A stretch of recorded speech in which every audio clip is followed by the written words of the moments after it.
പരിശിഷ്ടബ്രഹ്മണോ ദൃശ്യക്ഷയാഖ്യ ധർമ്മകർമ്മശൂന്യത്വാദിത്യാഹ. എന്തുകൊണ്ടാണ് ബ്രഹ്മത്തിൽ ഈ കർമ്മവും ധർമ്മവും പദങ്ങളും പദങ്ങളുടെ അർത്ഥങ്ങളും ഒന്നും ഇല്ലാത്തത് എന്ന് പറയുന്നത്? ആത്മാവിനെ കണ്ടെത്തിയവർ അത് മാത്രമേ ഉള്ളൂ എന്നാണ് സാക്ഷാത്കരിച്ചത്. പരിശിഷ്ടബ്രഹ്മണ, എല്ലാറ്റിനെയും നീക്കിക്കഴിഞ്ഞാൽ അവശേഷിക്കുന്നതേതോ അതാണ് ബ്രഹ്മം. ശേഷൻ, അതാണ് ബ്രഹ്മത്തിൻ്റെ ഒരു പര്യായം. ശേഷൻ, ശേഷിക്കുന്നവൻ, ബാക്കി വന്നവൻ. ശിഷ്ടം, എങ്ങനെ ബാക്കി വന്നത്? നാമരൂപങ്ങളെ എല്ലാം നീക്കിക്കഴിഞ്ഞാൽ, വാക്കുകളെയും വാക്കുകളുടെ അർത്ഥങ്ങളെയും എല്ലാം ഒഴിവാക്കി കഴിഞ്ഞാൽ എന്ത് ബാക്കി ഉണ്ടാകുമോ അതാണ് ശേഷിക്കുന്നത്, അവശേഷിക്കുന്നത്. അത് ബ്രഹ്മമാണ്. അതിൽ ദൃശ്യത്തിന് പ്രസക്തിയില്ല. ദൃശ്യങ്ങളൊക്കെ ഒടുങ്ങിയ തലമാണത്.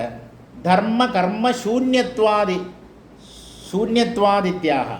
ധർമ്മവും കർമ്മവും ഒന്നും അതിലില്ല. ധർമ്മമില്ല എന്ന് പറഞ്ഞാൽ ധർമ്മത്തിൻ്റെ തന്നെ മറുവശമായ അധർമ്മവും അതിലില്ല. അതിൽ സത്യമില്ല എന്ന് പറയുമ്പോൾ അസത്യവുമില്ല എന്ന് വേണം മനസ്സിലാക്കാൻ. അതിൽ തിന്മയില്ല എന്ന് പറയുമ്പോൾ നന്മയുമില്ല എന്ന് വേണം മനസ്സിലാക്കാൻ. ഇങ്ങനെ നിറമോ മണമോ ഗുണമോ രുചിയോ ഒന്നുമില്ലാത്ത, യാതൊരു രസവുമില്ലാത്ത, ശുഷ്കിച്ച, വരണ്ടുപോയ, നീരസം ജനിപ്പിക്കുന്ന ഒന്നാണ് ബ്രഹ്മം എന്ന് മാത്രം കരുതരുത്. അത് അങ്ങേയറ്റം രുചികരമായ ഒന്നാണ്. രസമാണ് അതിൻ്റെ സ്വരൂപം. നമ്മൾ പലതരത്തിലുള്ള രുചികളെ ആസ്വദിക്കാൻ ഇഷ്ടപ്പെടുന്നവരാണ്. ഈ രുചിയിലൂടെ എന്താണ് നമ്മൾ നേടുന്നത്? സുഖം. ഷഡ്രസങ്ങളെയാണ് മനുഷ്യർ നാവിലൂടെ അറിയുന്നത്. ഇപ്പോൾ ഓരോന്നിനും ഓരോ രുചി, ടേസ്റ്റ് എന്ന് നമ്മൾ പറയുന്നില്ലേ? ആ കടയിലെ പുട്ട് കൊള്ളാം, ഈ കടയിലെ കടല കൊള്ളാം.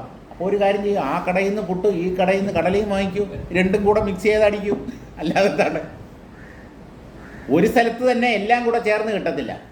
അപ്പോൾ ഇങ്ങനെ കോമ്പിനേഷൻ അടിക്കുന്ന ആൾക്കാരുണ്ട്. വെള്ളം അടിക്കുന്നവർക്ക് അത് നല്ലപോലെ മനസ്സിലാകും. കോക്ടെയിൽ എന്ന് പറയും. ആ എന്ന് പറഞ്ഞാൽ അതിൻ്റെ അർത്ഥം എന്താണ്? അറിയാവുന്നതാണോ? അത് ശരി. കോക്ടെയിൽ എന്ന് പറഞ്ഞാൽ ഏതെങ്കിലും ഒരു മദ്യം മാത്രമായിട്ട് കഴിക്കാതെ രണ്ട് മദ്യങ്ങളെ തമ്മിൽ മിക്സ് ചെയ്യുക. ബ്രാൻഡി വൈനും വിസ്കിയും ഇങ്ങനെ മിക്സ് ചെയ്ത് കഴിച്ചു കഴിഞ്ഞാൽ ഒരു പ്രത്യേക ടേസ്റ്റാണ്, പ്രത്യേക ഒരു ലഹരി ലഭിക്കുമെന്ന് കുടിയന്മാർ പറയുന്നു. എൻ്റെ അഭിപ്രായമല്ല. മിക്സ് ചെയ്ത് കഴിച്ചു കഴിഞ്ഞാൽ അതിനൊരു പ്രത്യേക രുചിയാണെന്ന് എല്ലാം ഈ നാവാണല്ലോ അറിയിച്ചു തരുന്നത്. ഓരോരുത്തരും ഓരോന്ന് തീരുമാനിക്കുന്നു. അത് കേട്ട് അതിനൊത്ത് തുള്ളാൻ വേറെ കുറേ മണ്ടന്മാരും ഉണ്ട് ഈ ലോകത്തിൽ. ആർക്കും ഒന്നിനെക്കുറിച്ചും ഒരു ഗ്രാഹ്യവുമില്ല. യഥാർത്ഥത്തിലുള്ള സുഖം ആത്മാവിലാണ്. അത് രസസ്വരൂപമാണ്. ഗുണമില്ലാത്തതിൽ രസമില്ല എന്നാണ് നമ്മൾ വിചാരിക്കുന്നത്. ഗുണദോഷങ്ങൾ രണ്ടിൻ്റെയും അപ്പുറത്ത് നിൽക്കുന്നതാണ് യഥാർത്ഥത്തിൽ രസസ്വരൂപമായ ആത്മാവ്.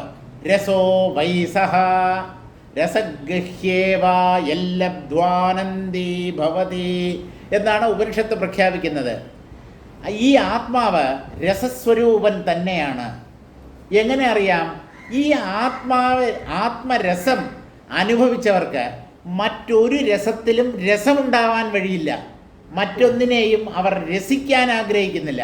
ശരിക്കുള്ള രസം, കലർപ്പില്ലാത്ത, മായം ചേരാത്ത സുഖം ഈ ആത്മാവിൽ മാത്രമേ ഉള്ളൂ. ആ രസത്തെ ആസ്വദിച്ചവർക്ക് മറ്റുള്ളതൊന്നും ആവശ്യമില്ല. അവർക്ക് ലൗകിക സുഖങ്ങൾ, ലൗകിക രസങ്ങൾ വേണ്ട. അതൊക്കെ ഈ ആത്മരസത്തിൻ്റെ മുമ്പിൽ നിസ്സാരം, വകയ്ക്ക് കൊള്ളാത്തത്. ഇതിൻ്റെ 7 അയലത്ത് പോലും ലൗകിക സുഖങ്ങൾ ഒന്നും തന്നെ വരില്ല. അതുകൊണ്ട് ഇത് രസസ്വരൂപമാണ്. പക്ഷേ ഇത് നിർഗുണവുമാണ്. ഈ നിർഗുണം എന്ന് കേൾക്കുമ്പോൾ ആൾക്കാർക്ക് നിർഗുണം, അവ ഒരു നിർഗുണനാണ് എന്ന് പറഞ്ഞാൽ ഒന്നിനും കൊള്ളാത്തവൻ, വായിക്ക് കൊള്ളാത്തവൻ, ഒരു ഉപകാരവും ഇല്ലാത്തവൻ, വീട്ടിനും നാട്ടിനും അവനെ കൊണ്ട് ഒരു പ്രയോജനവും ഇല്ല. ഇങ്ങനെയാണ് നമ്മൾ വിചാരിക്കുന്നത്. ആത്മാവെന്ന് പറയുന്നത് അങ്ങനെയുള്ള ഒരു ജഡമല്ല. അത് ആദ്യം മനസ്സിലായിക്കോ. ആത്മാവ് ജഡമല്ലാത്തതായതുകൊണ്ട് തന്നെ യഥാർത്ഥ സുഖം അതിൽ മാത്രമേ ഉണ്ടാവാൻ പറ്റൂ.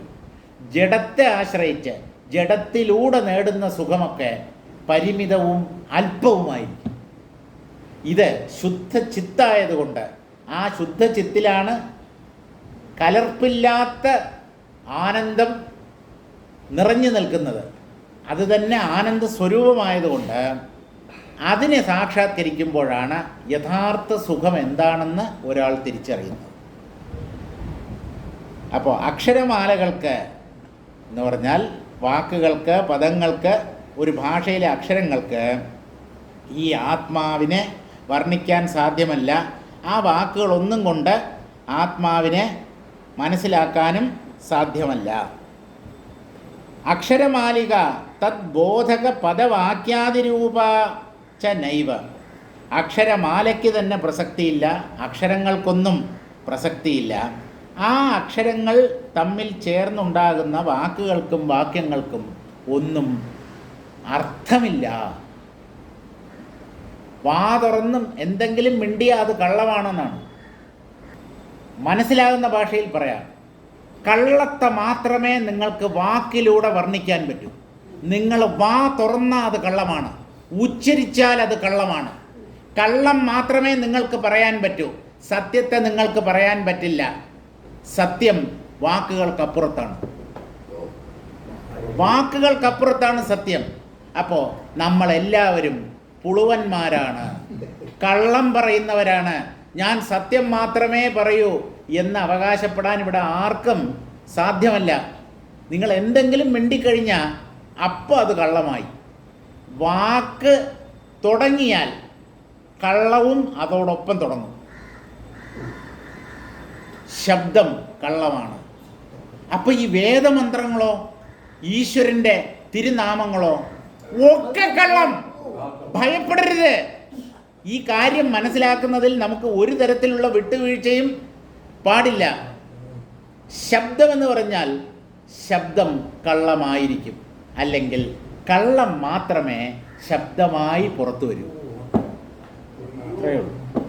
കള്ളം മാത്രമേ ശബ്ദമായിട്ട് പുറത്തു വരൂ, വാക്കുകളായി പുറത്തു വരൂ.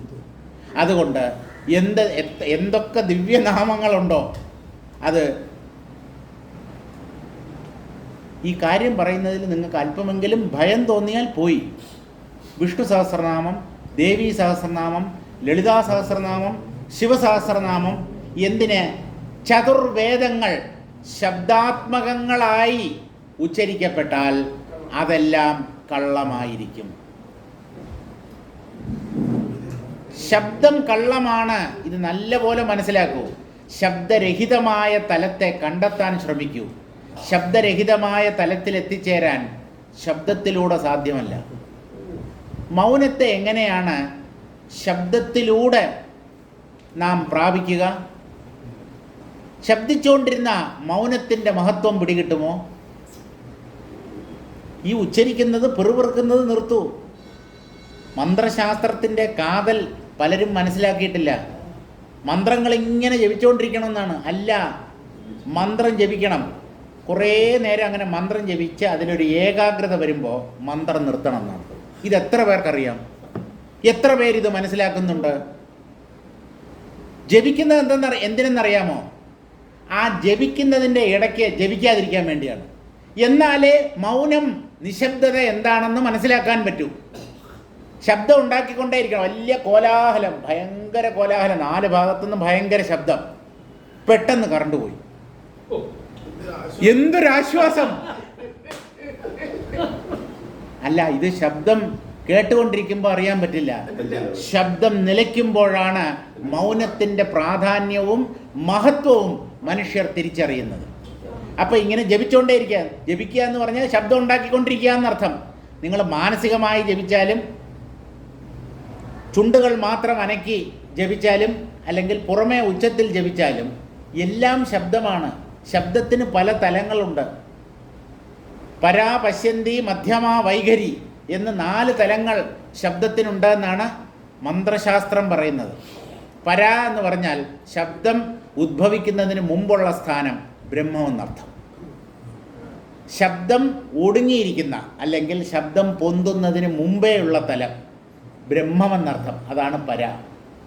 പശ്യന്തി എന്ന് പറഞ്ഞാൽ ചെറിയ ഒരു സ്പന്ദനമായി ആ ശബ്ദം അവ്യക്തമായി പൊന്തും. അതിനെയും നമുക്കറിയാൻ പറ്റില്ല.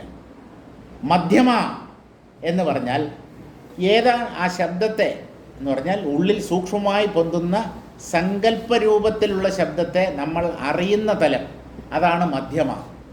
വൈഖരി എന്ന് പറയുന്നത് നാവ് കൊണ്ട് നമ്മൾ ഉച്ചരിക്കുന്നു. ഇങ്ങനെ 3 ഘട്ടങ്ങൾ കടന്നാണ് ഓരോ ശബ്ദവും നാവിലൂടെ പുറത്തു വരുന്നത്. വൈഖരി, ഒരു ഗ്രൂപ്പിൻ്റെ പേര് പോലും ഉണ്ടല്ലോ അല്ലേ, വൈഖരി ഗ്രൂപ്പ് അല്ലേ, വൈഖരി. പരാ, പശ്യന്തി, മധ്യമ, വൈഖരി. വൈഖരിയിൽ തുടങ്ങാം, മന്ത്രം ജപിച്ച് തുടങ്ങാം. മന്ത്രം പുരോഗമിക്കുന്നതോടുകൂടി പതുക്കെ ആ വൈഖരിയിൽ നിന്ന് മധ്യമയിലേക്ക് കിടക്കണം, സൂക്ഷ്മമാവണം, മന്ത്രജപം ഉള്ളിലാവണം. മധ്യമയിൽ നിന്ന് പശ്യന്തി എന്നുള്ള തലത്തിൽ കിടക്കണം എന്ന് പറഞ്ഞാൽ മനസ്സ് ജപിച്ചുകൊണ്ടിരിക്കും, നമ്മൾ കണ്ടുകൊണ്ടിരിക്കും സാക്ഷിയായി. എൻ്റെ മനസ്സ് ജപിക്കുന്നതിനെ ഞാൻ കണ്ടുകൊണ്ടിരിക്കും. മനസ്സ് ജപിക്കും, ആ ജപം എന്നുള്ള കർമ്മത്തിന് ഞാൻ സാക്ഷിയായിരിക്കും. ഒരു ഘട്ടം കൂടെ അപ്പുറത്ത് പോയാൽ മനസ്സ് ജപിക്കുന്നത് നിർത്തും, പൂർണ്ണമായ സങ്കല്പ നിരോധം ഉള്ളിൽ സംഭവിക്കും. അപ്പോൾ ബ്രഹ്മം തെളിയും. അപ്പോൾ ഈ ഉച്ചരിക്കുന്നതും പറയുന്നതും എല്ലാം അവസാനം നിശബ്ദതയിലേക്ക് എത്താൻ വേണ്ടിയാണ്. ജീവിതകാലം മുഴുവൻ ഈ മന്ത്രവും ജപിച്ചിങ്ങനെ ഇരുന്നാൽ അതിനുവേണ്ടി അല്ല മന്ത്രജപം വിധിക്കപ്പെട്ടിട്ടുള്ളത്. ഇതാരും മനസ്സിലാക്കുന്നില്ല. അതുകൊണ്ട് മന്ത്രം ജപിച്ചുകൊണ്ടിരിക്കുമ്പോൾ ഇടയ്ക്ക് ആ മന്ത്രത്തെ മാറി നിന്ന് നമുക്ക് കാണാൻ കഴിയണം. അതായത് നമ്മുടെ മനസ്സ് മന്ത്രം ജപിക്കുന്നതിനെ നമ്മൾ സാക്ഷിമാത്രനായി നിന്നുകൊണ്ട് കണ്ടുകൊണ്ടിരിക്കും. അതിനാണ് മന്ത്രം. പക്ഷെ അങ്ങനെ കണ്ടുകൊണ്ടിരിക്കുമ്പോൾ തന്നെ മനസ്സ് സങ്കല്പാഭിമുഖമായി തീരും. അപ്പോൾ ഏകാഗ്രത നഷ്ടപ്പെടും. വീണ്ടും ജപിക്കുക. ജപം എന്നുള്ളത് ഏകാഗ്രതയ്ക്ക് വേണ്ടിയാണ്. ജപിക്കുന്നത് എന്തിനെന്ന് ചോദിച്ചാൽ ജീവിതം മുഴുവൻ ജപിച്ചുകൊണ്ടിരിക്കാനല്ല, എന്നെങ്കിലും ഒരു ദിവസം ജപം നിർത്താനാണ്. ഒരു കർമ്മം തുടങ്ങുന്നത് എന്തിനെന്ന് ചോദിച്ചാൽ എന്നെങ്കിലും ഒരു ദിവസം അവസാനിപ്പിക്കാൻ. ഒരാൾ എന്തിനാണ് ജോലിയിൽ പ്രവേശിക്കുന്നത്? റിട്ടയർ ആവാൻ. അല്ല, അങ്ങനെയല്ല, നിങ്ങൾ അങ്ങനെ പറയരുത്. എന്തൊക്കെ ജോലി ചെയ്ത് എത്ര പ്രൊമോഷൻ വാങ്ങിക്കുന്നു, എന്തൊക്കെ ശമ്പളമൊക്കെ വാങ്ങിച്ച് DAയും ബോണസും പ്രൊമോഷനും ട്രാൻസ്ഫറും പനിഷ്മെൻറ്റ് ട്രാൻസ്ഫറും എല്ലാം വാങ്ങിച്ചിട്ട് അവസാനം ഒരു ദിവസം കഴുത്തിന് പിടിച്ച് പുറത്തു കൊള്ളും. എല്ലാറ്റിൽ നിന്നും പിന്മാറണം, അല്ലെങ്കിൽ നിങ്ങളെ പറഞ്ഞയക്കും. സർവീസിൽ കയറിയ അന്ന് എന്നാണ് എൻ്റെ റിട്ടയർമെൻ്റ് എന്ന് ചോദിച്ച ഒരു വ്യക്തിയാണ് ഞാൻ. നിങ്ങൾ വിശ്വസിച്ചാലും ശരി, ഇല്ലെങ്കിൽ ശരി, ജോലിക്ക് ജോയിൻ ചെയ്തിരിക്കണം. 1ാമത്തെ ദിവസം ജോലിയിൽ ജോയിൻ ചെയ്ത ആദ്യത്തെ ദിവസം റിട്ടയർമെൻ്റ് ഏജ് എത്രയാണെന്ന് ചോദിച്ചു. അപ്പം അന്ന് കേന്ദ്ര ഗവൺമെൻറ് ജീവനക്കാരുടെ വിരമിക്കൽ പ്രായം എന്ന് പറയുന്നത് 60 അല്ല, അന്ന് 58 ഉണ്ടായിരുന്നു. അപ്പോൾ എൻ്റെ ഡേറ്റ് ഓഫ് ബർത്ത് ചോദിച്ചു. 58 വയസ്സ് പൂർത്തിയാകുന്ന മാസത്തിൻ്റെ അവസാന ദിവസം നിങ്ങൾ റിട്ടയർ ആകും. അപ്പോൾ ഞാൻ നോക്കിയപ്പോൾ 2028 മെയ് 31. സർവീസിൽ പ്രവേശിച്ചത് 29 ഒക്ടോബർ 1990. 90-ൽ നിന്ന് 2028-ലേക്ക് 38 കൊല്ലം. എൻ്റെ ദൈവമേ, 38 കൊല്ലം കഴിഞ്ഞാലേ റിട്ടയർ ആവാൻ പറ്റത്തുള്ളൂ. ഇതിൽ നിന്ന് രക്ഷപ്പെടാൻ ഒരു മാർഗവും ഇല്ലെന്ന് ചോദിച്ചപ്പോൾ പ്രതീക്ഷയുടെ ഒരു പൊൻകിരണം ഞാൻ ചോദിച്ച വ്യക്തിയിൽ നിന്ന് എനിക്ക് ലഭിച്ചു. വോളണ്ടറി റിട്ടയർമെൻറ്റ് എന്ന് പറഞ്ഞൊരു പരിപാടിയുണ്ട്. സ്വയം വിരമിക്കാം. അയ്യോ, എന്തൊരു ആശ്വാസം. അതിന് എത്ര കൊല്ലം കഴിയണം? 20 കൊല്ലം കഴിയണം. ആ 20 കൊല്ലം കഴിയുന്ന ആ ശുഭദിനവും പ്രതീക്ഷിച്ചാണ് ഞാൻ ഓഫീസിൽ പൊയ്ക്കൊണ്ടിരുന്നത്. 20 വർഷം എപ്പോൾ കഴിയും? അപ്പോൾ എന്നെങ്കിലും ഇതൊക്കെ വിട്ടുപോകാനുള്ളതാണ് എന്ന ബോധത്തോടുകൂടെ എന്ത് കർമ്മവും ചെയ്യുക. അത് പൂജയായാലും മന്ത്രജപമായാലും വേദോച്ചാരണമായാലും എന്തായാലും ഒരു ദിവസം ഞാൻ ഇതിൽ നിന്ന് വിട്ടു നിൽക്കും, ഇതിനൊക്കെ അവസാനിപ്പിക്കും അവസാനിക്കാൻ വേണ്ടിയാണ് ഓരോ കർമ്മവും തുടങ്ങുന്നത് അല്ലെങ്കിൽ തുടങ്ങേണ്ടത്. അല്ലാതെ ജീവിതം മുഴുവൻ കർമ്മം ചെയ്തു കഴിഞ്ഞാൽ അവസാനിക്കാത്ത കർമ്മം ചെയ്യുന്നത് ആരെന്നോ? ഭ്രാന്തന്മാർ. ഭ്രാന്തനാണ് കർമ്മം ചെയ്ത് തൃപ്തി വരാത്തത്. ബാലകൃഷ്ണൻ സാർ പ്രയോഗിക്കുന്നത് ഈ കർമ്മികളെ കർമ്മഭ്രാന്തന്മാർ എന്നാണ് പറയുന്നത്. കർമ്മികൾക്കൊന്നും അതത്ര ഇഷ്ടപ്പെടില്ല. നമ്മൾ ആരെങ്കിലും ഒരാൾ ഭ്രാന്തൻ എന്ന് വിളിച്ചു കഴിഞ്ഞാൽ ആരാണ് ഇഷ്ടപ്പെടുക? കർമ്മം എന്ന് പറയുന്നത് ഒരർത്ഥത്തിൽ ഭ്രാന്താണ്. എന്തുകൊണ്ട്? എത്ര ചെയ്താലും തൃപ്തി വരുന്നില്ല. ഇത് ഭ്രാന്തല്ലാതെ പിന്നെ എന്താണ്? വാർദ്ധക്യത്തിലെങ്കിലും കർമ്മത്തിൽ നിന്ന് നമ്മൾ വിരക്തരാകണ്ടേ? മതി എന്നുള്ള ഒരു തോന്നൽ മനുഷ്യന് വരണ്ടേ? അപ്പോൾ ഇത് ഒരു തരത്തിലുള്ള ഭ്രാന്ത് തന്നെയാണ്. കർമ്മഠന്മാർ എന്നാണ് സംസ്കൃതത്തിൽ പറയുന്നത്. കർമ്മഭ്രാന്തർ എന്ന് തന്നെയാണ് അതിൻ്റെ അർത്ഥം. ഈ ആത്മാവിൽ ധർമ്മകർമ്മങ്ങളൊന്നും തന്നെ ഇല്ല. അത് എല്ലാറ്റിനും അപ്പുറത്ത് നിൽക്കുന്ന സത്യമാണ്. വാക്കുകൾ അല്ലെങ്കിൽ അക്ഷരമാലയിലെ അക്ഷരങ്ങൾക്ക് അതിൽ പ്രസക്തിയില്ല. പൃഥ്വ്യാദിസംഭവതി ചേത് തത്സകാരണമസ്തു തത് തദേവ യത്ര നാസ്ത്യേവ തത്ര കിം തസ്യ കാരണം. പൃഥിവി തുടങ്ങിയവ എന്ന് പറഞ്ഞാൽ ഭൂമി തുടങ്ങിയ 5 ഭൂതങ്ങൾ, പഞ്ചഭൂതങ്ങൾ യഥാർത്ഥത്തിൽ ഉണ്ടെങ്കിൽ അവയ്ക്കൊരു കാരണം ഉണ്ടാവണം. യഥാർത്ഥത്തിൽ ഇല്ലാത്ത ഒന്നിന് കാരണം അന്വേഷിക്കുന്നത് വിഡ്ഢിത്തമാണ്. പഞ്ചഭൂതങ്ങളും പഞ്ചഭൂത സംഘാതങ്ങളായ പ്രപഞ്ച പദാർത്ഥങ്ങളും വാസ്തവമാണ് എന്ന് കരുതിയാണ് അവയുടെ ഉത്പത്തി അല്ലെങ്കിൽ ഉറവിടം മനുഷ്യർ അന്വേഷിക്കുന്നത്. ഇതില്ലാത്തതാണെന്ന് പിടികിട്ടിയാൽ ഇതിൻ്റെ ആവിർഭാവം അല്ലെങ്കിൽ ഉത്പത്തി ആരാണ് അന്വേഷിക്കുക? ഭൂമി മുതലായവ എന്ന് പറഞ്ഞാൽ പഞ്ചഭൂതങ്ങളിൽ ഏറ്റവും സ്ഥൂലമായതാണ് ഭൂമി, പൃഥിവി. അതെല്ലാം സകാരണമസ്തുതത്, അതൊക്കെ വാസ്തവമാണ് എന്ന് നിങ്ങൾ ശഠിച്ചാൽ, നിങ്ങൾ തർക്കിച്ചാൽ അതിനൊരു കാരണമുണ്ടാവണം. ആ കാരണം എന്താണെന്ന് നിങ്ങൾ പറയൂ. ഉണ്ട് എന്ന് പറയുന്നവർ ആ ഉള്ളവയുടെ ഉത്പത്തിയുടെ കാരണവും പറയാൻ ബാധ്യസ്ഥരാണ്. എവിടെ നിന്ന് വന്നു ഭൂമി? ആ ഭൂമി വന്നത് വെള്ളത്തിൽ നിന്നാണ്. വെള്ളമോ അഗ്നിയിൽ നിന്നാണ് ഉണ്ടായത്. അഗ്നി കാറ്റിൽ നിന്ന്, കാറ്റ് ആകാശത്തിൽ നിന്ന്. ആകാശം എവിടെ നിന്നുണ്ടായി? അതറിയില്ല. അതാണ് സ്പേസ് സയൻറ്റിസ്റ്റുകൾ ഇപ്പോഴും അന്വേഷിച്ചുകൊണ്ടിരിക്കുന്നത്. റോക്കറ്റും ഉപഗ്രഹങ്ങളും എല്ലാം വിക്ഷേപിക്കുന്നുണ്ടെങ്കിലും എവിടെയാണോ ഈ സാധനങ്ങളെല്ലാം നമ്മൾ ഇവിടുന്ന് ഭൂമിയിൽ നിന്ന് വിക്ഷേപിക്കുന്നത്, ആ ആകാശം എന്താണെന്നതിനെക്കുറിച്ച് വലിയ പിടിയില്ല എന്നാണ് ബാലകൃഷ്ണൻ നായർ സാറ് സ്പേസ് സയൻറ്റിസ്റ്റുകളോട് ചോദിച്ചപ്പോൾ അവർ പറഞ്ഞ ഉത്തരം. ഞാൻ പല സ്പേസ് സയൻറ്റിസ്റ്റുകളോട് ഈ ചോദ്യം ചോദിച്ചിട്ടുണ്ട് എന്ന് സാറ് അദ്ദേഹത്തിൻ്റെ പ്രഭാഷണങ്ങളിൽ പറഞ്ഞിട്ടുണ്ട്. നിങ്ങൾ പലതും വിക്ഷേപിക്കുന്നുണ്ടല്ലോ, ഇതൊക്കെ സ്പേസിലാണല്ലോ കിടന്ന് കറങ്ങുന്നത്. എന്താണ് ഈ സ്പേസ്? ആകാശം, സ്ഥലം. അല്ല, ഞങ്ങൾ അതിനെക്കുറിച്ച് ഇതുവരെ ആലോചിച്ചിട്ടില്ല. ഇനിയെങ്കിലും ആലോചിക്കൂ. ആലോചിക്കുമ്പോൾ ആദ്യം ചെയ്യുന്നതെന്നോ, ജോലി വേണ്ടാന്ന് വെക്കുക, ഗവേഷണം അവസാനിപ്പിക്കുക. എന്താണ്? ഇതില്ലാത്തതാണ്. ഇനി എന്ത് ഗവേഷണം? പുതിയ റോക്കറ്റുകളും ശൂന്യാകാശ പേടകങ്ങളും ഒക്കെ ഇനി എന്തിനാണ് ഉണ്ടാക്കുന്നത്? ഇവയെ എന്തിനാണ് വിക്ഷേപിക്കുന്നത്?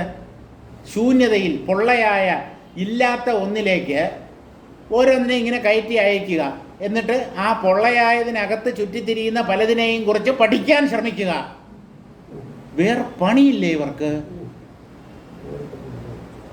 ഒരർത്ഥത്തിൽ നമ്മൾ ജീവിതത്തിൽ കാണിക്കുന്നത് മുഴുവൻ ഭ്രാന്താണ്. പൊട്ടത്തരം എന്ന് പറയും മലയാളത്തിൽ, പച്ച മലയാളത്തിൽ പൊട്ടത്തരം, മണ്ടത്തരം, വിഡ്ഢിത്തം. ഇതാണ് സകല മനുഷ്യരും ചെയ്തുകൊണ്ടിരിക്കുന്നത്. പ്രയോജനപ്രദമായ ഒന്നും ആരും ഇവിടെ ചെയ്യുന്നില്ല. എന്താണ് പ്രയോജനപ്രദമായത്? തത്വ വിചാരം, എന്താണ് വാസ്തവത്തിലുള്ളത് എന്ന കാര്യത്തെ ആധ്യാത്മിക ഗ്രന്ഥങ്ങളിൽ നിന്നും വായിച്ചോ അല്ലെങ്കിൽ തത്വദർശികളിൽ നിന്ന് കേട്ടോ മനസ്സിലാക്കി അതിനെ സാക്ഷാത്കരിക്കാൻ വേണ്ടി നാം ചെയ്യുന്ന പ്രയത്നമാണ് വാസ്തവത്തിൽ കഴമ്പായിട്ടുള്ളത്. ബാക്കിയുള്ളത് കൊണ്ട് ഒരു പ്രയോജനവുമില്ല. ഒരാൾ കർമ്മം ചെയ്ത് എങ്ങോട്ട് പോകും? കുഴിമാടത്തിലേക്ക് പോകും, ശവക്കല്ലറയിലേക്ക് പോകും, ശവക്കുഴിയിലേക്ക് പോകും. അല്ലാതെ എന്താ? കർമ്മം ചെയ്തുകൊണ്ടിരിക്കുമ്പോൾ തന്നെ മരിച്ചു വീഴുകയാണ്. ഒരു സമ്മേളനം ഉദ്ഘാടനം ചെയ്യാൻ വന്നു.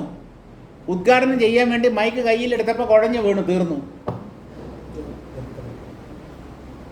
ഈ മരണമെന്ന് പറയുന്നത് എപ്പോൾ വേണമെങ്കിലും നമ്മെ സമീപിക്കാം. പൂജ ചെയ്തുകൊണ്ടിരിക്കുന്നതിന് ഇടയ്ക്ക് മരണം സംഭവിക്കില്ല എന്ന് നിങ്ങൾക്ക് ഉറപ്പുണ്ടോ? ജപിച്ചു കൊണ്ടിരിക്കുന്നതിനിടയ്ക്ക് ജീവൻ പോവില്ല എന്ന് നിങ്ങൾക്ക് ഉറപ്പുണ്ടോ? ഈ മരണത്തിന് നേരവും കാലമൊന്നുമില്ല. രംഗബോധമില്ലാത്ത കോമാളിയാണ് ഈ മരണം എന്ന് ആരോ പറഞ്ഞിട്ടുണ്ട്.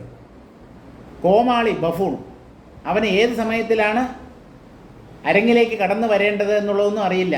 പൂർണ്ണ സ്വാതന്ത്ര്യമാണ്. ആർക്ക്? ഈ ക്ലൗൺ, കോമാളി എന്ന് പറയുന്നത്. സർക്കസിലൊക്കെ കോമാളി, ബഫൂൺ എന്നൊക്കെ പറയും.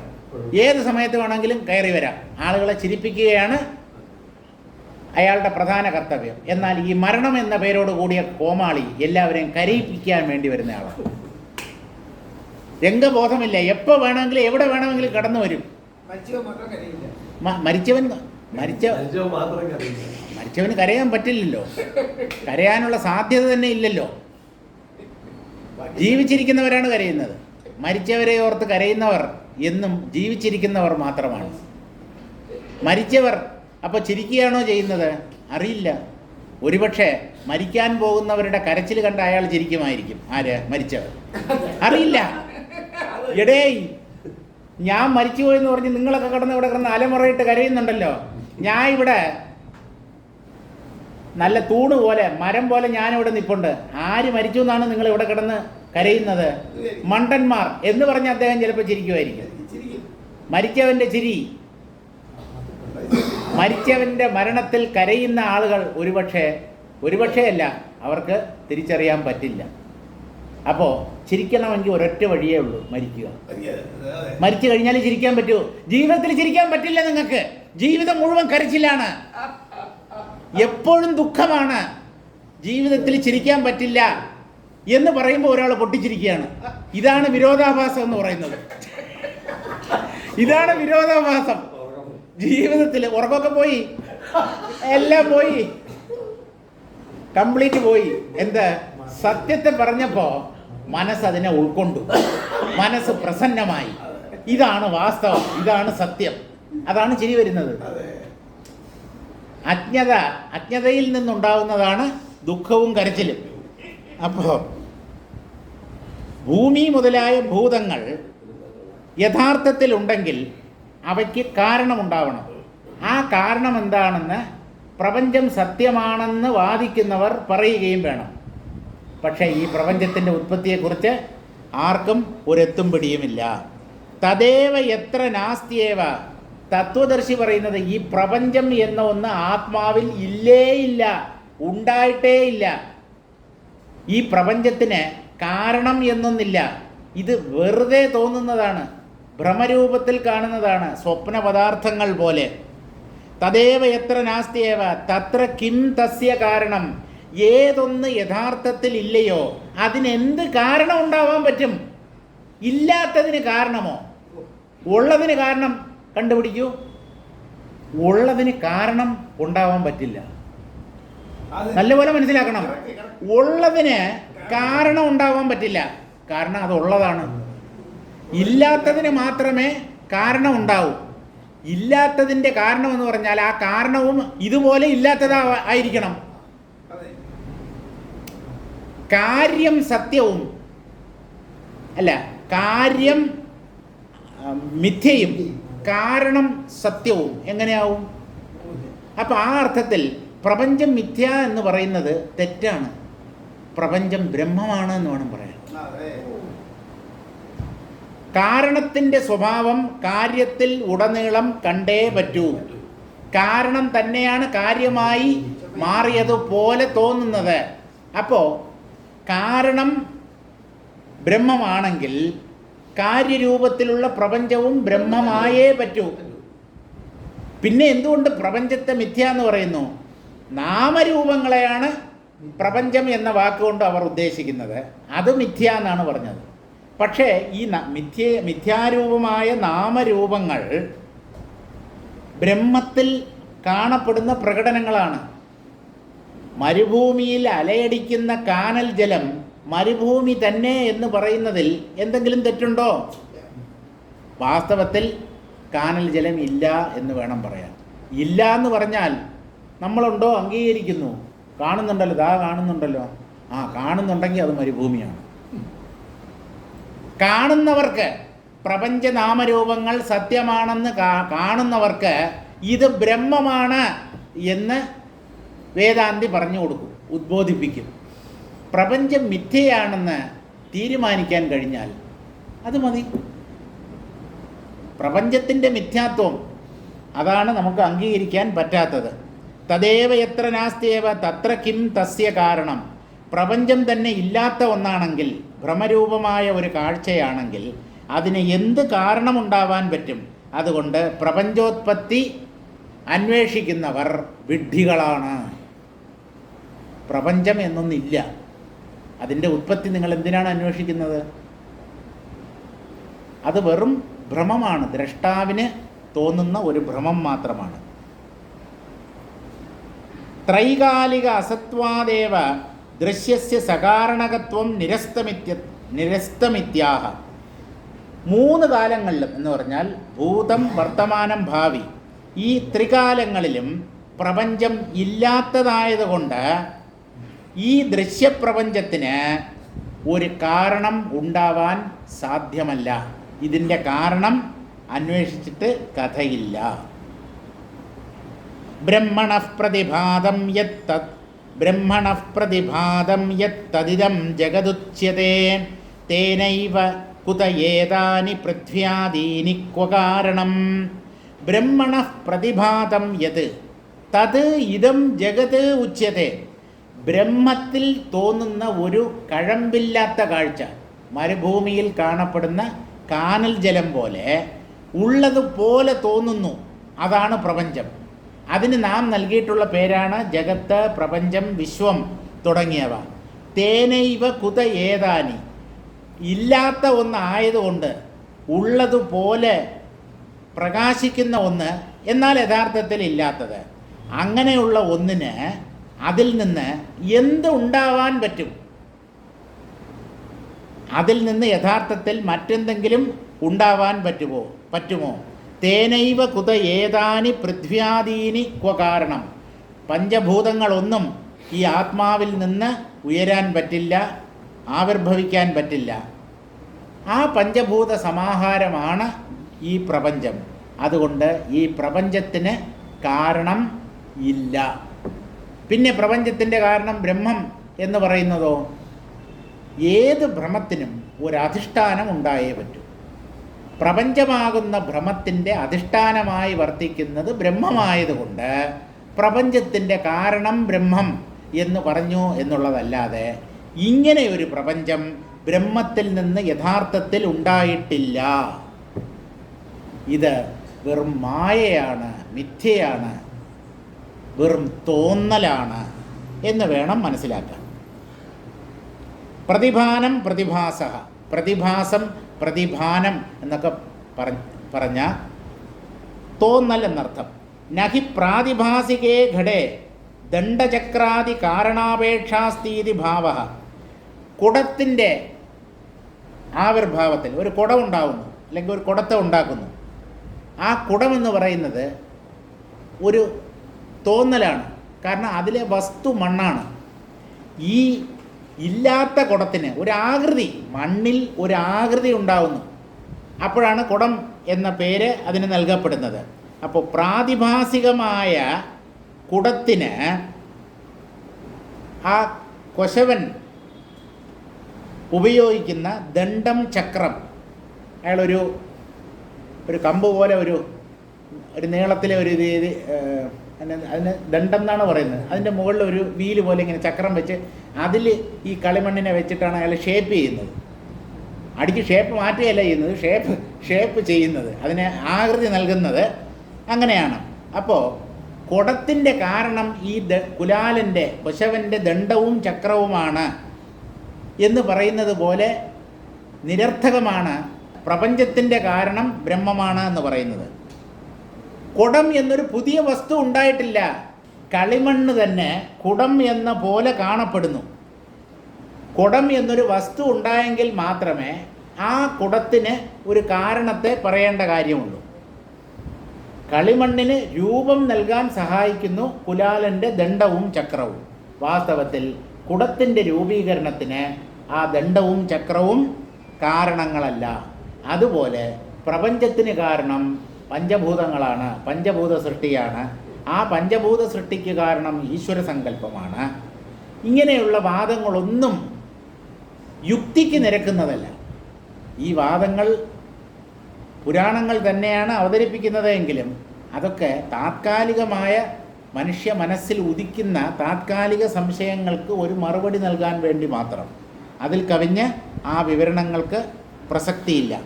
അതുകൊണ്ട് ഇവിടെ ഒന്നിനും കാരണമില്ല. പ്രപഞ്ചത്തിനും കാരണമില്ല, ബ്രഹ്മത്തിനും കാരണമില്ല. പ്രപഞ്ചത്തിന് എന്തുകൊണ്ടാണ് കാരണമില്ലാത്തത്? പ്രപഞ്ചം എന്നൊന്നില്ലാത്തതായതുകൊണ്ട്. വാസ്തവത്തിൽ പ്രപഞ്ചം എന്നൊന്നില്ല. ഇല്ലാത്തതിനെന്ത് കാരണം? ബ്രഹ്മത്തിനും കാരണമില്ല. ബ്രഹ്മം എല്ലാറ്റിൻ്റെയും കാരണമായതുകൊണ്ട്. അതിൽ നിന്ന് ഒന്നും വേറിട്ട് നിൽക്കുന്നില്ല. അത് ആവിർഭവിച്ച എല്ലാറ്റിൻ്റെയും മൂലപ്പൊരുളാണ്, അടിസ്ഥാനമാണ്, ആധാരമാണ് എന്നുള്ളത് കൊണ്ട് ബ്രഹ്മത്തിന് കാരണമില്ല.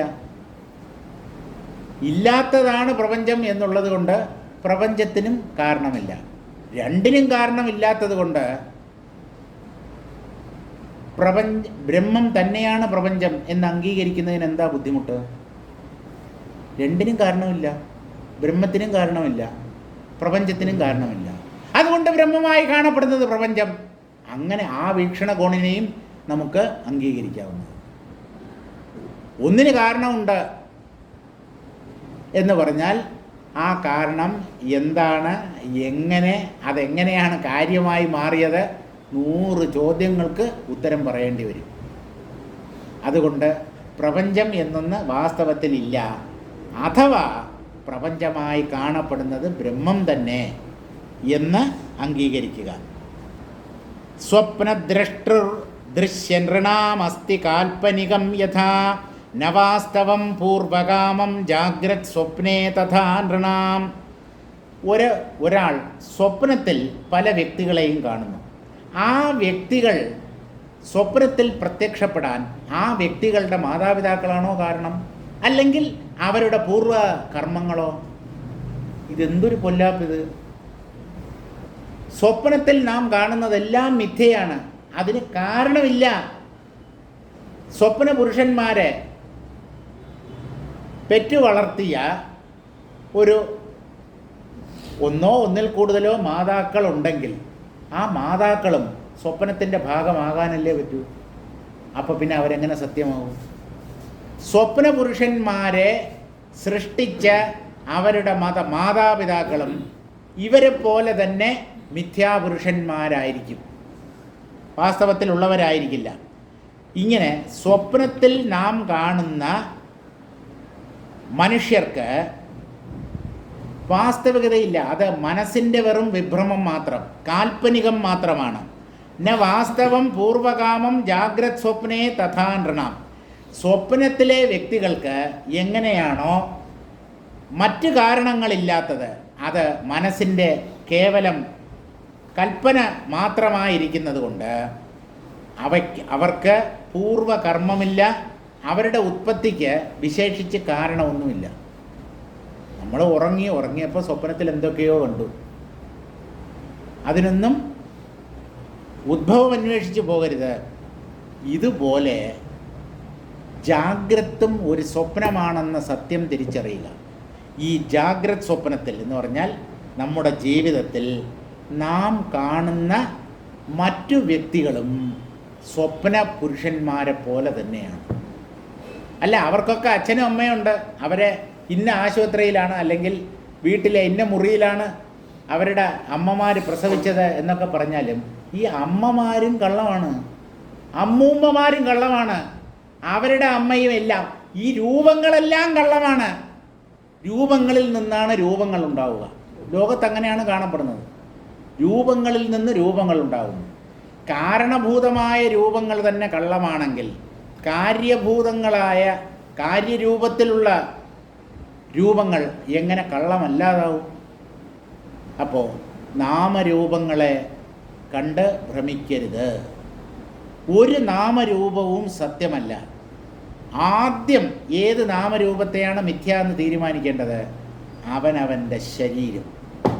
ഇത് അങ്ങേയറ്റം കള്ളമാണ് എന്ന് തീരുമാനിച്ചിട്ട് മതി മറ്റുള്ള നാമരൂപങ്ങളുടെ മിഥ്യാത്വത്തെ ഉറപ്പിക്കാൻ.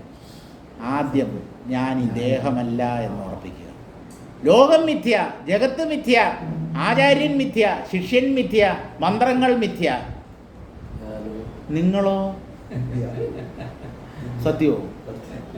നിങ്ങളുടെ ശരീരമോ, നിങ്ങളുടെ കർമ്മങ്ങളോ, നിങ്ങളുടെ വാക്കോ, നിങ്ങളുടെ ആശയങ്ങളോ, നിങ്ങളുടെ സങ്കല്പങ്ങളോ, ഇതൊക്കെ സത്യമോ? അപ്പോൾ ചാരിറ്റി ബിഗിൻസ് അറ്റ് ഹോം എന്ന് ഇംഗ്ലീഷിലൊരു പഴഞ്ചൊല്ലുണ്ട്. ചാരിറ്റി എന്ന് പറഞ്ഞാൽ ദാനധർമ്മങ്ങൾ നടത്തുന്നത്. ഈ ദാനധർമ്മം നടത്തേണ്ടത് സാധാരണ വീട്ടിലുള്ളവർക്ക് നമ്മൾ ദാനം ചെയ്യാറില്ല. പുറത്തുള്ള ഒരാളെ വിളിച്ചിട്ടാണ് നമ്മൾ ദാനമോ ധർമ്മമോ ഒക്കെ കൊടുക്കുന്നത്. ചാരിറ്റി ബിഗിൻസ് അറ്റ് ഹോം എന്ന് പറഞ്ഞാൽ ഈ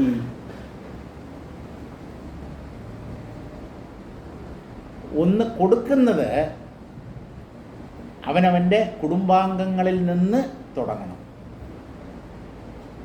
വീട്ടിൽ നിന്ന് തന്നെ എന്ത് ആ സൗജന്യ മനോഭാവം, സുജനങ്ങളുടെ ഭാവം,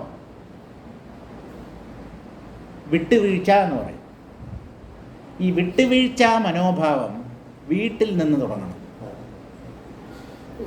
നമ്മുടെ വീട്ടിൽ നമ്മുടെ കുടുംബാംഗങ്ങൾ, അച്ഛനോ സഹോദരനോ സഹോദരി ആരെങ്കിലും ഒരു തെറ്റ് ചെയ്തു, അല്ലെങ്കിൽ നമുക്ക് ഇഷ്ടമില്ലാത്ത ഒന്ന് പ്രവർത്തിച്ചു, സാരമില്ല, അവരോട് ക്ഷമിച്ചു കളയുക. അതിന് പറ്റാത്തവൻ സമൂഹത്തിലോ ഓഫീസിലോ ചെന്ന് കഴിഞ്ഞാൽ അയാൾക്ക് എങ്ങനെ വിട്ടുവീഴ്ച മനോഭാവം ഉണ്ടാവും? അപ്പോൾ ഈ ദേവ കാരുണ്യം ഇതൊക്കെ ഹൃദയത്തിൽ നിന്ന് വരണം.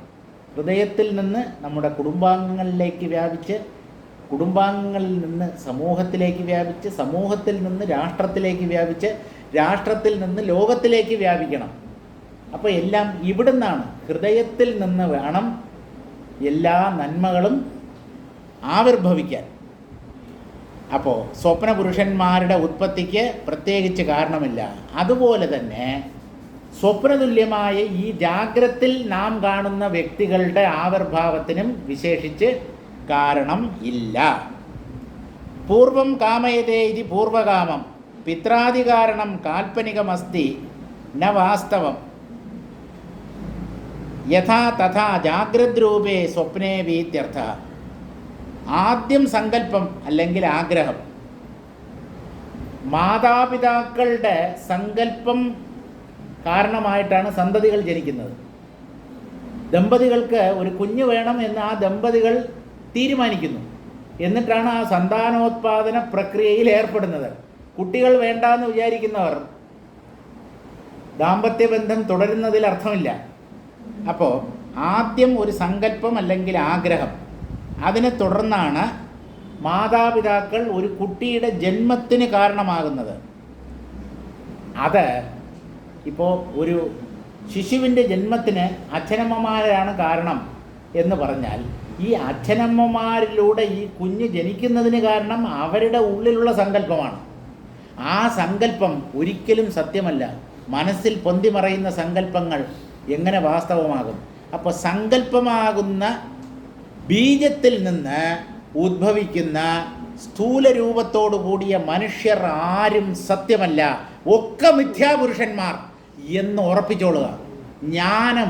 ഞാനും എൻ്റെ ശരീരവും പ്രാണനും മനസ്സും ബുദ്ധിയും ഒന്നും വാസ്തവമല്ല, ഒക്കെ കള്ളം, മിഥ്യ. ഇത് ആവർത്തിച്ച് ചിന്തിക്കുക, ചിന്തിച്ച് ഉറപ്പിക്കുക. ഇങ്ങനെ വേണം അഹങ്കാരത്തെ തേച്ച് മാച്ച് കളയാൻ. അല്ലാതെ ഇതൊന്നും പോവില്ല. നിരന്തരം ചിന്തിക്കണം. എന്ത്? മിഥ്യയെ എങ്ങനെയാണ് തീരുമാനിക്കേണ്ടതെന്നറിയാമോ? മിഥ്യയുടെ മിഥ്യാത്വത്തെ പരിശീലിക്കണം, അഭ്യസിച്ചുറപ്പിക്കണം തത്വവിചാരത്തിലൂടെ. ഇതെങ്ങനെ ഉള്ളതായിത്തീരും? ഇതിനൊരു കാരണമുണ്ടോ? ഉണ്ടെങ്കിൽ ആ കാരണം എന്താണ്? കാരണം കണ്ടുപിടിക്കാൻ നിങ്ങൾക്ക് കഴിഞ്ഞില്ലെങ്കിൽ ഇത് വാസ്തവത്തിൽ ഉള്ളതല്ല, മിഥ്യയാണ് എന്ന് തീരുമാനിക്കണം. ഇങ്ങനെ മിഥ്യാത്വത്തെ വിശകലനത്തിലൂടെയാണ് നാം തിരിച്ചറിയേണ്ടത്. അല്ലാതെ ഈ കണ്ടതിനെല്ലാം വാസ്തവമെന്ന് കരുതി ജീവിച്ചാൽ ജീവിതം കോഞ്ഞാട്ടയായി പോകും. നമ്മൾ പറയുന്ന നല്ല വാക്കാണ് കോഞ്ഞാട്ട. എന്താണ് സാധനം? ഈ സംഭവം എന്താണത്? ഈ തെങ്ങിൽ നിന്ന് ഇല്ല, അതിൽ നിന്ന് വീഴുന്ന ഇങ്ങനെ ഉണങ്ങി താഴെ വീഴുന്നതല്ലേ? ആ ഗോതമ്പിൻ്റെ കൂടെ ഉള്ള ആണ് കോഞ്ഞാട്ട. ജീവിതം കോഞ്ഞാട്ടയായി പോകുമെന്ന് പറഞ്ഞാൽ പാഴായി പോവും എന്നർത്ഥം. ഒരു ശ്ലോകം കൂടെ വായിച്ചിട്ട് നമുക്ക് നിർത്താം. യഥാ പ്രാകർമ്മ പുംസ്ത്വേച സ്വപ്നേ പുംസാം ന വിദ്യതേ ഇഹ ജാഗ്രത് സ്വപ്ന നൃണാം ഭാതാനാമപിനോ തഥാ.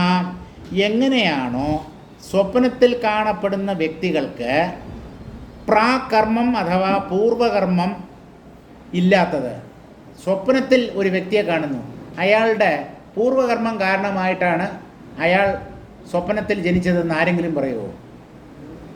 അത് നമ്മുടെ ഒരു ഭ്രമം മാത്രമാണ്. ഇങ്ങനെ സ്വപ്നപുരുഷന്മാർക്ക് എങ്ങനെയാണോ പൂർവജന്മകർമ്മം ഇല്ലാത്തത്, അതുപോലെ ജാഗ്രത് സ്വപ്നത്തിൽ നാം കാണുന്ന വ്യക്തികൾക്കും പൂർവജന്മകർമ്മം കാരണമല്ല. ഇതൊക്കെ നമ്മൾ പറയുന്നതാണ്. ഈ പൂർവജന്മ സിദ്ധാന്തവും ഒക്കെ കഴിഞ്ഞ ജന്മങ്ങളിൽ നാം ചെയ്ത പാപപുണ്യങ്ങളുടെ ഫലം ആണ് ഈ ജന്മം എടുക്കാൻ കാരണം എന്നൊക്കെ നമ്മൾ പറയുന്നു. പക്ഷേ ഈ ജന്മം തന്നെ കള്ളമാണെങ്കിൽ, ഈ ആത്മാവിൽ ജനന മരണങ്ങൾ തന്നെ സംഭവിക്കുന്നില്ല എങ്കിൽ ഈ പൂർവ്വജന്മത്തെ കൊണ്ടുവരേണ്ട വല്ല കാര്യമുണ്ടോ? പക്ഷേ ജന്മം എന്ന ഒന്നിനെ, ആദ്യ ജന്മത്തെ അംഗീകരിച്ചു കഴിഞ്ഞാൽ പിന്നീടുള്ള ജന്മങ്ങൾക്ക് ആ ജന്മം മുമ്പിലുള്ള ജന്മമോ അതിനു മുമ്പിലുള്ള പൂർവ്വജന്മങ്ങളോ ആയിരിക്കും കാരണം. ഒന്നാമത്തെ ജന്മത്തിന് യുക്തിയില്ല. ഒന്നാമത്തതിന് യുക്തിയില്ല. 2 മുതൽ ഇങ്ങോട്ടുള്ളതിന് മാത്രം യുക്തി ഉണ്ടെന്ന് പറഞ്ഞാൽ അത് കഴമ്പില്ലാത്ത വാദമാണ്. ആദ്യത്തെ ജന്മത്തിന് യുക്തിയില്ല പോലും.